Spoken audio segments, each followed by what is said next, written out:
Well, not sure how many people here are Peter McKinnon fans, but what's up, everybody? Ep.3 here, back with another episode of Project 850, episode number 3.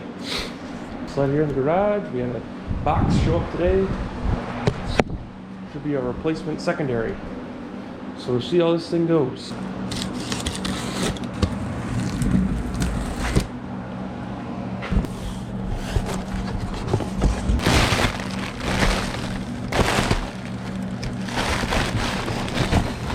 Interesting little packet, I guess.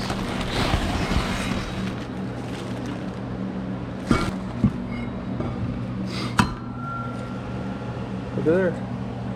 Oh, much nicer. Cool. We'll get our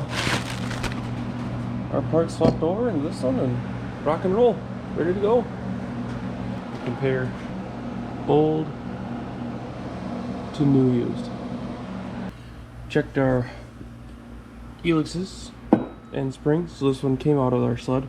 We're on the blue spring, the 40-degree helix, and the one that was in there for the Renegade, that's what this was off of, was a 17 Renegade 850, and this one was 42-44 helix, I believe, 44-42 cut on the helix, and then the spring was a green. So really, this doesn't do anything for us except give us some spare parts. So we'll put that over there, and we'll try and slap this whole girl together. Bada bing, bada boom. We are back in action. So we'll take this over here to our snowmobile. We could put it in, however, we're gonna wait so we can pull that guy out and go through him. How's that for a plan? And for some more parts, we got tie rod boot. We got a seat foam. Do this one. It's all junk, dry rotted. It's all waterlogged on the other side. We got some new grips. This is the new Skidoo Performance grips. A little lower profile, not as big and bulky as ODI grips a lot of people run. Excited to try these out. Another thing we gotta check is make sure that our hand warmers work before we go put those new grips on. Because if they don't work, we're gonna put new grips on for no reason at all. So we're gonna have to get out the old multimeter, check them out, and go from there. We took our grips off, both sides. Ran a continuity test. If you trace the wires back, they come down into these plugs. And then you just take your multimeter and go across those two. So it's that pin and that pin. If it reads, then you're good to go. But we need to leave unplugged because somewhere in there we got a broken connection. This one failed the continuity test, so we'll take him off, order him up, put him on the parts list. Alright, so kind of a quick night in the garage. We decided to put the secondary back on. We were going to leave it off to get the primary out, but we should be able to maneuver it on out of there. So we decided to put it back in. Got the retaining ring tightened down back here. Tried working out this residue. Does not want to come off, so we're going to figure out what I want to do there. And then we put our chain back in. Forgot to put our bolt back in as well. We're not going to fill this up with chain case oil because it's going to go to the dealership to get replaced, and we're not going to ride it between now and then, so we might as well just leave it empty.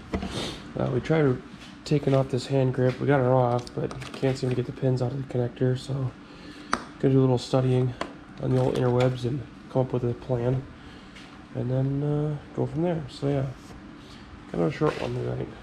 That's it for this episode, I think. Sorry to keep this one short, but kind of waiting for that clutch puller so I can start cleaning underneath that engine a little bit better and figure out what I want to do to clean up this here residue. Once we get her up and operational, then we'll go for the skid and the front suspension components and so on and so forth. So that's about it for this one. Again, if you have any comments, feel free to let me know. Okay, thanks, bye. What's up, guys? So here I am in a hotel room, as you can see behind me, on a little work trip. But anyways, editing episode 3 here. Got a little inspiration from old Buttery going on as well. Anyways, just want to give a quick update. Sorry that my enthusiasm kind of trailed off in that one. I had a cold and it wasn't treating me well. So, a couple other things. I was told by some friends, I was given some creative criticism by some friends. One said that I should thank the one who helped me load the sled into the back of the truck when I picked it up. So thank you, Colton, at Colton520, for the help. I appreciate it.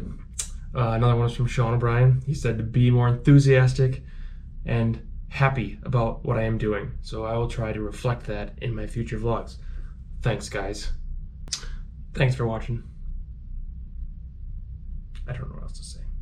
Okay, bye.